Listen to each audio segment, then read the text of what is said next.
Welcome to my channel. আজ আমি তোমাদের 121 পেজের কষে দেখি 10-এর 4-এর অঙ্কগুলো করাবো। এর আগের ভিডিওতে আমি তোমাদের 1, 2 এবং 3-এর অঙ্কগুলো সমস্ত অঙ্ক করে দিয়েছি। তোমরা দেখে না থাকলে তোমরা অবশ্যই দেখে নেবে, ডেসক্রিপশনে লিঙ্ক দেওয়া থাকবে। আজ আমরা 4-এর এই 4টি অঙ্ক করব। 4-এর 1 নম্বর অঙ্কটা দেখো। এখানে প্রথমে আমাকে কি করতে হবে? প্রথমে আমাকে এই আবৃত দশমিক সংখ্যাগুলোকে আমাকে সামান্য ভগ্নাংশে পরিণত করতে হবে। তাহলে কিভাবে আমরা সামান্য ভগ্নাংশে পরিণত করব? এই পৌনপুণিক এবং দশমিক বাদে সংখ্যাটা লিখব, তারপর যতগুলো সংখ্যার উপর পৌনপুণিক থাকবে ততগুলো কি লিখব? 9 লিখব। তাহলে দেখো এখানে একটা সংখ্যার উপর পৌনপুণিক, একটা 9 লিখলাম। এই অঙ্কগুলো ভালোভাবে বুঝতে হলে তোমরা অবশ্যই 3-এর অঙ্কগুলো দেখে নেবে। আমি তোমাদের 3-এর অঙ্কগুলো করে দিয়েছি, তোমরা ওই অঙ্কগুলো দেখে নেবে, তারপর তোমরা 4-এর অঙ্কগুলো দেখবে। আশা করি তোমরা অনেক ভালোভাবে বুঝতে পারবে। এবার আমরা 0.16 পৌনপুণিক, এটাকে আমরা সামান্য ভগ্নাংশে পরিণত করব। প্রথমে পৌনপুণিক এবং দশমিক বিন্দু বাদে সংখ্যাটা লিখলাম। এবার লক্ষ্য করো, এই পৌনপুণিকের বাঁ দিকে যে সংখ্যাগুলো আছে সেটা বিয়োগ করতে হবে। তাহলে বিয়োগ 1, এখানে পৌনপুণিকের বাঁ দিকে কিন্তু এখানে 1 আছে, তাই তো? তো 1 বিয়োগ হবে। এটাকে বলা হয় মিশ্র আবৃত দশমিক সংখ্যা। তাই তোমাদের বলছি তোমরা অবশ্যই 3-এর অঙ্কগুলো ভালোভাবে দেখে নাও, তারপর তোমরা এই অঙ্কগুলো দেখবে, তোমরা ভালো বুঝতে পারবে। এবার যতগুলো সংখ্যার উপর পৌনপুণিক ততগুলো 9 লিখব, ঠিক আছে? তারপর পৌনপুণিক বাদে দশমিকের ডান দিকে, এই যে পৌনপুণিক বাদে দশমিকের ডান দিকে যতগুলো সংখ্যা আছে ততগুলো 0 দেবো। তাহলে এখানে দশমিকের ডান দিকে তো একটাই সংখ্যা আছে, 1 আছে, আর তাছাড়া তো অন্য কোনো সংখ্যা নেই। পৌনপুণিক বাদে একটা 0 দেবো। যতগুলো সংখ্যা থাকবে ততগুলো 0 দেবো। মানে দশমিকের ডান দিকে পৌনপুণিক বাদে যতগুলো সংখ্যা থাকবে ততগুলো 0 দেবো। তাহলে এখানে বিয়োগ করে দাও। এখানে বিয়োগ করলে কত হচ্ছে? 15, আর নিচে হচ্ছে কত? 90। তবে 0.1 পৌনপুণিক, এটাকে আমরা বলবো কি? শুদ্ধ আবৃত। শুদ্ধ আবৃত দশমিক সংখ্যা কাকে বলে? যদি দশমিক বিন্দুর ঠিক পরের সংখ্যার উপরে এই পৌনপুণিক বিন্দুটা থাকে তাহলে সেটা হচ্ছে শুদ্ধ আবৃত দশমিক। তাহলে এখানে কি করব? 1, একটা সংখ্যার উপর পৌনপুণিক, একটা 9 লিখলাম। এবার লক্ষ্য করো, এটাকে আমরা ছোট করতে পারবো। 3 × 3, 3 × 3 = 9। তাহলে এখানে হবে 1, নিচে 3, এখানে 15 × 15, 6 × 15 = 90। এটা হবে 1 আর 6। এবার আমি কি করব? হরগুলো সমান করব, কারণ হরগুলো সমান না করলে তো বলা যাবে না কে ছোট কে বড়। এবার আমাকে হর সমান করতে হবে। তো হর সমান করার জন্য আমাকে কি করতে হবে? প্রথমে হরের লসাগু করতে হবে। তাহলে 3, 6 আর 9-এর যদি আমরা লসাগু করি তাহলে কত হবে? 3 × 3, 3 × 2 = 6, 3 × 3 = 9। তার লসাগু হচ্ছে 3 × 2 = 6, 3 × 6 = 18। তাহলে আমাকে কি করতে হবে? হরে 18 আনতে হবে। তাহলে 3-এর সাথে 6 গুণ করলে 18 হবে। তা তোমরা জানো লব আর হরকে একই সংখ্যা দিয়ে গুণ করতে হয়। এবার 1 × 6 × 6-এর সাথে 3 গুণ করলে 18 হবে। তাহলে এখানে হবে 3, নিচে 18। 1 × 9 × 9-এর সাথে 2 গুণ করলে 18 হবে। তাহলে 2 × 2 = 9, 2 × 18। এবার লক্ষ্য করো কে ছোট কে বড়। এখানে 18 ভাগের 6 ভাগ, 18 ভাগের 3 ভাগ, 18 ভাগের 2 ভাগ। তাহলে আমাকে কি বলেছে? আমাকে মানের ঊর্ধ্বক্রমে মানে ছোট থেকে বড় সাজাতে হবে। তাহলে ছোট কোনটা? 18 ভাগের 2 ভাগ। তাহলে 18 ভাগের 2 ভাগ হচ্ছে কোন আবৃত দশমিক সংখ্যাটা? 0.1 পৌনপুণিক, এটা হচ্ছে ছোট। তারপরে হচ্ছে এটা 0.16 পৌনপুণিক, তারপর হচ্ছে 0.3 পৌনপুণিক। এই হলো তোমাদের 1 নম্বর অঙ্ক। দেখো এবার আমরা 2 নম্বর অঙ্কটা করব। তো 0.63, 6 পৌনপুণিক, 3 পৌনপুণিক। প্রথমে আমরা কি করব? পৌনপুণিক এবং দশমিক বিন্দু বাদে সংখ্যাটা লিখব, তারপর যতগুলো সংখ্যার উপর পৌনপুণিক ততগুলো 9 লিখব, ঠিক আছে? এটা গেল, এটা সামান্য ভগ্নাংশে পরিণত করা হয়ে গেল। এবার কি আছে? 5/6 আর 3/4। এবার এটাকে আমরা ছোট করতে পারবো 9-এর ঘর দিয়ে। 7 লং 63, 9 × 11 = 99। তাহলে উপরে হচ্ছে 7, নিচে হচ্ছে 11। আর এখানে তো সামান্য ভগ্নাংশ আছেই, সামান্য ভগ্নাংশ আছেই। এবার আমি কি করব? যেহেতু আমাকে মানের ঊর্ধ্বক্রমে সাজাতে হবে, তাই আগের মতো আমাকে হর সমান করতে হবে। তো হর সমান করতে হলে কি করতে হবে?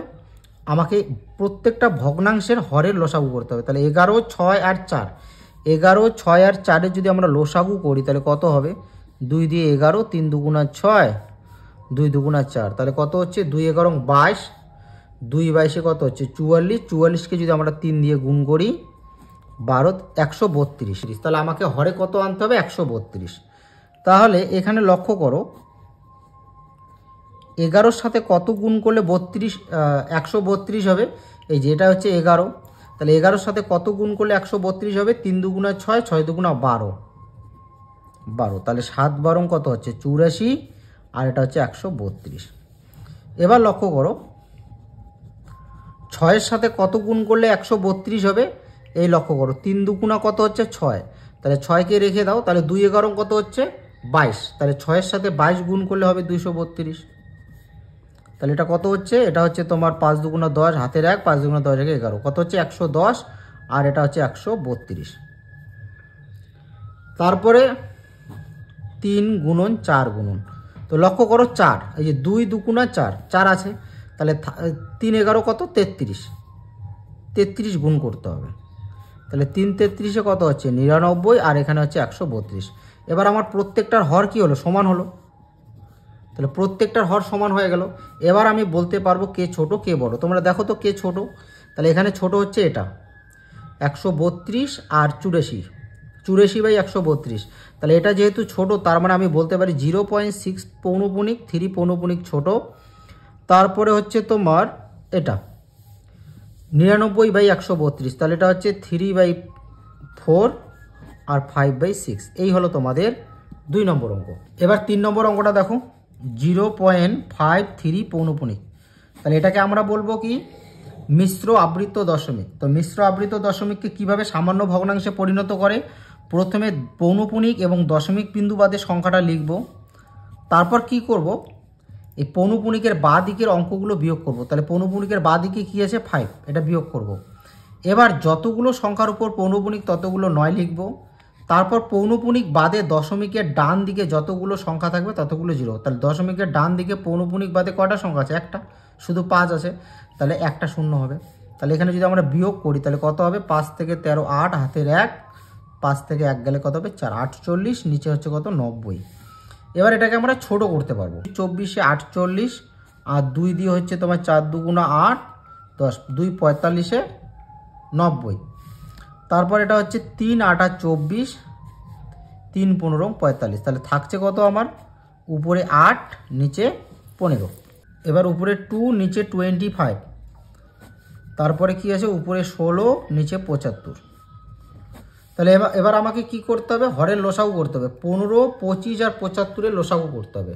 তো লক্ষ্য করো 15 আর 25, তাহলে 5 3 5 15, 5 5 25, আর এটা 5 দিয়ে 5 5 25, 5 5 25, 5 15 75, আর 5 দিয়ে যাবে 3 3ই থাকবে, 5 5, 3 5 15, তারপর 3 দিয়ে যাবে 3 3 1, 3 3, তাহলে কত হচ্ছে 5 5 25, 3 25-এ কত হচ্ছে 75, তাহলে আমার লসাগু হবে কত 75, তাহলে আমাকে 75 আনতে হবে।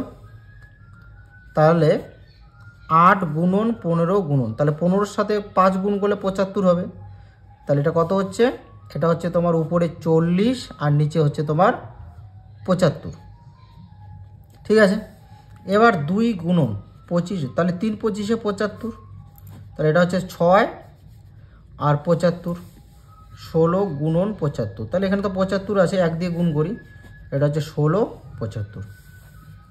এবার লক্ষ্য করো কে ছোট কে বড়, তাহলে এখানে আমি দেখতে পাচ্ছি এটা ছোট 6/75, 6/75 মানে 2/25 ছোট, তারপর হচ্ছে 16/75 মানে 16/75 এখানে হবে, আর এখানে কত হবে, এখানে হবে তোমার 0.53 পৌনপুনিক। এই হলো তোমাদের 3 নম্বর অঙ্ক। দেখো এবার আমরা 4 নম্বর অঙ্কটা করব। তাহলে 4 নম্বর অঙ্কটা কি করব, আগের মতো এই যে আবৃত দশমিক সংখ্যাটাকে আমরা সামান্য ভগ্নাংশে পরিণত করব। কিভাবে করব, পৌনপুনিক বিন্দু এবং দশমিক বিন্দু বাদে সংখ্যাটা লিখব, তারপর কি করব দশমিকের ডান দিকে পৌনপুনিক বাদে যে সংখ্যাটা আছে সেটা বিয়োগ করব, বিয়োগ করলাম। এবার যতগুলো সংখ্যার উপর পৌনপুনিক ততগুলো 9 লিখব, এবং দশমিকের পরে পৌনপুনিক ছাড়া যতগুলো অঙ্ক আছে ততগুলো 0 দেবো। এখানে পৌনপুনিক বাদে কয়টা অঙ্ক আছে, 2টো, ওই জন্য 2টো 0 দিলাম। তাহলে এখানে যদি আমরা বিয়োগ করি তাহলে কত হবে, 1 থেকে 6 হবে তোমার 5, আর 9 থেকে 11 হবে তোমার 9 10 11 2 আর 8 825 আর নিচে হচ্ছে তোমার 900। এবার আমরা এটাকে কাটাকুটি করব, ছোট করব। তাহলে এখানে যদি আমরা কাটাকাটি করি তাহলে কত হবে লক্ষ্য করো। 5 চক্ষ 5 থাকছে কত 3 2 32 5 6 30 থাকবে 25 5 5 25 আর 5 দিয়ে 5 চক্ষ 5 থাকবে 4 আর 0 40 5 8 40 আর 0 180। এটাকে আবার 5 দিয়ে ছোট করা যাবে। 3 5 15 1 আর 5 15 3 5 15 33 5 দিয়ে কত হবে এটা 5 3 5 15 আর থাকবে কত 3 0 30 5 6 30 36 আবার 3 দিয়ে যাবে 3 11 33 3 12 36। তাহলে আমরা এখানে কত পাচ্ছি, এখানে আমরা পাচ্ছি 11 আর নিচে 12। তারপরে কি আছে 1 121, তারপরে হচ্ছে 3/44। এবার আমি কি করব 12 121 এবং 44 এর লসাগু করব। লক্ষ্য করো 12 121 এবং 44 এর যদি আমরা লসাগু করি তাহলে কত পাচ্ছি লক্ষ্য করো। 11 দিয়ে 12 12ই থাকবে, 11 11 121 4 11 44। তারপরে 4 দিয়ে 3 চেরা 12 11 4 ও 4, তাহলে কত হচ্ছে 4 11 44, 44কে 3 দিয়ে গুণ করো 3 11 33, তাহলে 44 আর 33 যদি আমরা গুণ করি 3 চেরা 12 হাতে রাখ 3 চেরা 12কে 13 132, 3 চেরা 12 2 হাতে রাখ 3 চেরা 12কে 13, কত হচ্ছে 2 5 4 1 1452। তাহলে আমাকে 1452 আমাকে হরে আনতে হবে। এখানে 11 আর 12-র সাথে আমি কত গুণ করলে 12-র সাথে কত গুণ করলে আমার 1452 আসবে, ধ্যান দাও। 3 4 12, তাহলে এখানে 12 বাদ দাও, 12 বাদ দিলে কি হচ্ছে 11 আর 11 11 11 কত হচ্ছে 121। তার মানে আমাকে 121 দিয়ে গুণ করতে হবে। তাহলে 121 দিয়ে যদি আমরা গুণ করি তাহলে কত পাচ্ছি, এখানে আমরা 121 আর 12 গুণ করলে হচ্ছে তোমার 1452 আর এখানে কত হচ্ছে 1331। এবার 1 গুণন 121 গুণন, তো লক্ষ্য করো 11 11 কত হচ্ছে 121, তাহলে 121-এর সাথে কত গুণ করবো আমরা 3 4 12 12 12, তাহলে এখানে হবে কত 12 আর নিচে হবে তোমার 1452। তারপরে 3 গুণন 44 গুণন, এই যে 4 11 কত হচ্ছে 44, তাহলে 44-এর সাথে কত গুণ করলে আসবে আমার 3 11 33, আমাকে 33 গুণ করতে হবে। 44-এর সাথে 33 গুণ করলে আমার আসবে 1452। বুঝতে পারলে, এখানে 44 ছিল, তাহলে 4 11 44, এই 44 বাদ দাও, তাহলে কত থাকছে 3 11 33, তাহলে এখানে 33 33, তাহলে কত হচ্ছে 3 3 9 3 3 9 আর নিচে হচ্ছে 1452। এবার লক্ষ্য করো কে ছোট কে বড় হচ্ছে। তাহলে ছোট হচ্ছে তোমার 1/121 ছোট হচ্ছে, তারপর 3/44, তারপরে তোমার হচ্ছে 0.916 পৌনপুণিক। এই হলো তোমাদের 4 নম্বর অঙ্ক।